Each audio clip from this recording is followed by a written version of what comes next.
A Montanha Mágica 103. Estou na página 335. O nome do capítulo é Dança Macabra. Algumas páginas depois do começo desse capítulo. Então eu vou ler o parágrafo que começa ali na 335. O segundo dia de Natal, 26 de dezembro, já não se distinguiu em nada, a não ser pela ligeira consciência de sua presença, de um domingo ou mesmo de um simples dia útil. E quando chegou ao seu fim, a festa de Natal pertencia ao passado, ou, como se poderia dizer com igual exatidão, estava novamente relegada ao longínquo porvir. A distância de 1 ano dali, 12 meses, até a época em que se renovaria no ciclo do ano. Enfim, apenas 7 meses a mais do que Rhascastorp já acabara de passar aqui em cima. Bom, antes de eu abordar a questão principal desse vídeo, vamos a algumas questões subjacentes aqui, né? Primeiro, lembre-se desse esforço contínuo do narrador em pensar o que é o tempo. A gente já conversou bastante sobre isso, mas não esqueça, o narrador não vai esquecer também. Como que pode... Faz tanto tempo que ele já está ali em cima. Depois mais uma notinha, né, cultural. E o narrador chama o Natal de segundo dia, quer dizer, chama o dia 26 de o segundo dia de Natal. Isso para nós brasileiros não faz sentido nenhum. Como assim o segundo dia do Natal? O Natal é um só. Na Alemanha é muito comum, e creio que nos países ao redor, né? Porque certamente aqui em cima também, é muito comum você... o Natal ter 2 dias, digamos assim. O dia depois do Natal é sempre como se fosse um feriado prolongado. É um dia que as pessoas tiram para descansar. Então no Natal as festividades, você se encontra com a tua família, etc, etc. O dia depois do Natal é o dia que você descansa de tudo isso antes de continuar, né? Bom, vamos ao ponto central. O ponto central é interessante. Ele fala que, bom, o Natal já passou e isso quer dizer que ele já está no passado. O que é mais ou menos a mesma coisa dizer que ele está no futuro, né? Tem 2 modos interessantes de ver essa questão.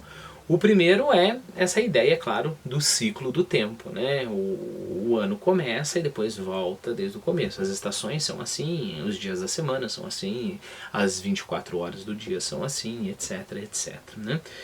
Então, no primeiro você sai num ciclo, você está num ciclo, você acabou de passar o Natal, você vai tornar nesse ciclo até o próximo Natal. Mas existe um outro modo que eu acho talvez mais interessante ainda de ver essa passagem, que é, principalmente aqui em cima,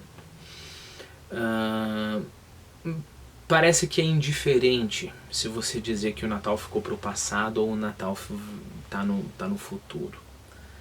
Pra gente, a gente poderia tentar falar algo igual, porque os dois natais em questão caem no dia 25 de dezembro, né?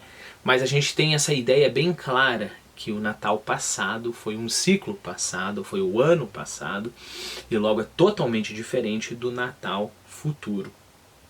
Não tanto aqui. Vamos pensar numa questão que parece bem óbvia. Qual que é a diferença do passado e o futuro, né? Qual a diferença há entre essas duas coisas? A princípio parece óbvio, mas se você pensar, uma semelhança muito interessante. O que a gente vive agora é presente, correto? Nós vivemos agora o presente. Fora disso é não presente, né? Existem coisas que estão aqui, nesse momento. Fora disso, ou já passou, ou está por vir. E talvez uma diferença bem interessante entre o passado e o presente seja o que você faz com essas coisas. Porque, volto a enfatizar, as duas coisas são não presentes, né? Não presente. Se eu não me engano, existe uma tribo africana em que os tempos verbais são mais ou menos assim. Você tem o presente e o não presente, né? É interessante, é uma coisa que dá para se pensar. O que eu quero dizer com o que você faz? Passado é aquilo que você viveu e que você pode usar como base para o que você está fazendo agora. Uma das coisas mais importantes no passado, né, é a capacidade que nós temos de usá-lo para o presente. Ou seja, eu tenho feito muito esforço, tenho lido esse livro, estudado, etc. Depois eu vou querer ler mais uma vez esse livro. O passado, como eu passei tanto tempo lendo esse livro, eu vou poder pegar isso que aconteceu e usar no novo agora, né? E a leitura vai fluir melhor, vai ficar mais fácil. A mesma coisa, estudar para passar no vestibular, trabalhar para ser promovido no emprego, sei lá, mandar flores e poemas para conquistar a menina, esse tipo de coisa, né? Então o passado tem essa característica de que pode ser usado. O futuro, por outro lado, é aquilo que guarda uma meta. O futuro é aquilo que guarda uma meta.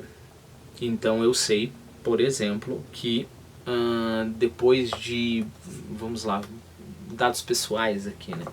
Depois de trabalhar 5, talvez 7 anos intensivamente como eu estou trabalhando aqui na escola, eu sei que depois disso eu quero diminuir minha carga de trabalho para poder me dedicar mais ainda à literatura, né? Então o futuro é aquilo que encerra o propósito. E aí a gente tem uma diferença extremamente clara entre o passado e o futuro. Mas pense, se você vive em um modo, como é o modo aqui de cima, passado e futuro perdem as suas características distintivas, né? Porque o passado pouco importa, o Hus abandonou toda aquela vida da planície, aquilo já não importa, né? Ele abandonou, perceba, isso também é importante, ele abandonou até o que já aconteceu ali. Por quê? Por que ele pode abandonar, né, largar tão facilmente tudo que aconteceu ali? Porque vai acontecer novamente, todos os dias. Lembre-se da importância extrema que é a rotina aqui em cima, né? Então por que de algum modo seria importante ele guardar as refeições que ele teve, os descansos que ele teve? Não é importante, né? Essas coisas estão sempre acontecendo. E aí a gente volta para aquela ideia do eterno presente. Por outro lado, o que é o futuro? É quase que impossível, na verdade é impossível nós vivermos sem uma noção de futuro. Se você não tivesse noção de futuro, você não conseguiria andar na rua, você não conseguiria dar um passo depois do outro, porque você sempre se adianta no futuro, né? Assim como se você não tivesse passado, você não conseguiria andar também, porque você não teria essa noção de continuidade. Então é claro que essas coisas existem, por mais que o Hans queira e o pessoal ali de cima faça um esforço, digamos assim, para apagar o passado e o futuro, essas coisas sempre estão lá. Nós não estamos falando aqui de existência ou não existência, nós estamos falando da força que o passado pode assumir e da força que o futuro pode assumir. E o ponto é que aqui em cima, tanto o passado quanto o futuro perdem enormemente em força em detrimento ao presente, né?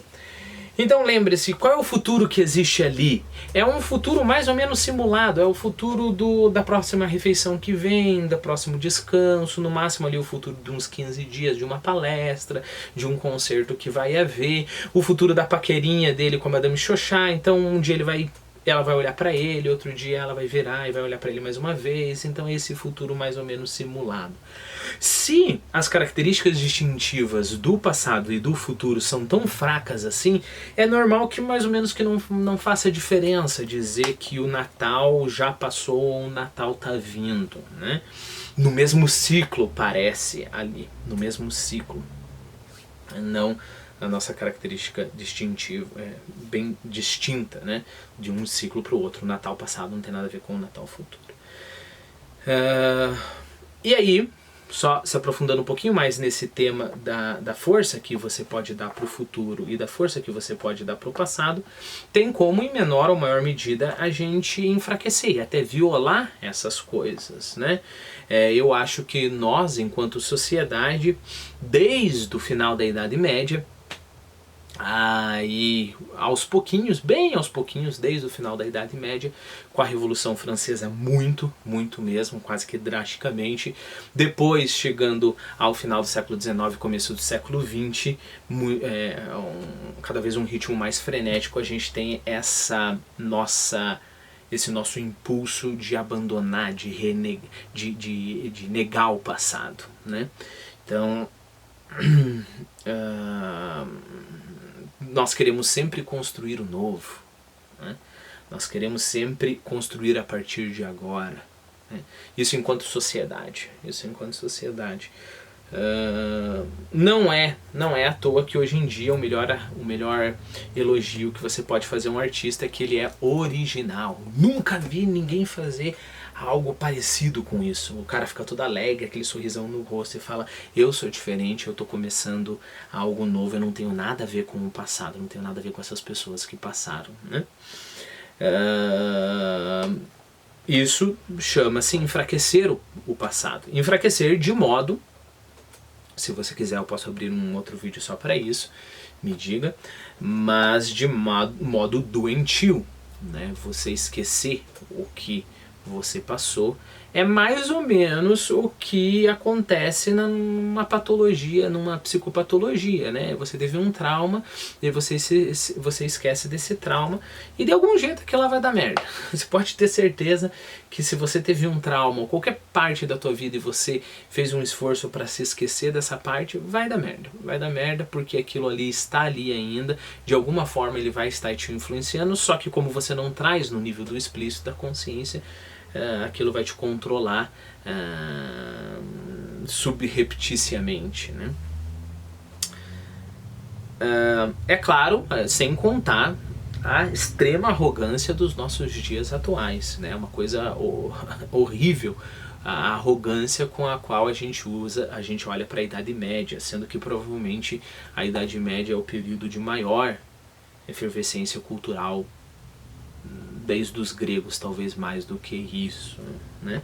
Bom, só para dar exemplos como que nós podemos enfraquecer o presente. Nós podemos também enfraquecer o presente não tentando achar uma linha que conecte todas as pessoas que eu já fui com essa pessoa que eu fui hoje, com o Thiago que eu sou hoje. Não, eu sou sempre novo, né? Não. É claro que o meu corpo, a minha mente, o mundo, a realidade, ela lembra do Thiago que eu fui, e é claro que isso faz diferença, né? Ao negar isso, a única coisa que eu não vou estar ciente de uma coisa que é verdadeira, quer ou não queira, né? Então isso, alguns exemplos de negação do passado. Negação do futuro. Eu simplesmente, voltando lá no começo dos nossos vídeos, eu não tenho um propósito último, um propósito que faça com que eu queira que, não que os dias passem no sentido de que os dias passem rápido, mas faça com que eu queira andar um caminho, né? Então eu espero amanhã porque o amanhã vai me fazer chegar mais próximo do meu objetivo e depois da manhã e assim sucessivamente. Né? Mas se você vive só para o seu estômago, se você vive de comer e flertar, não tem por que você nem lembrar do que aconteceu no passado e não tem nem por que você querer tanto assim o futuro.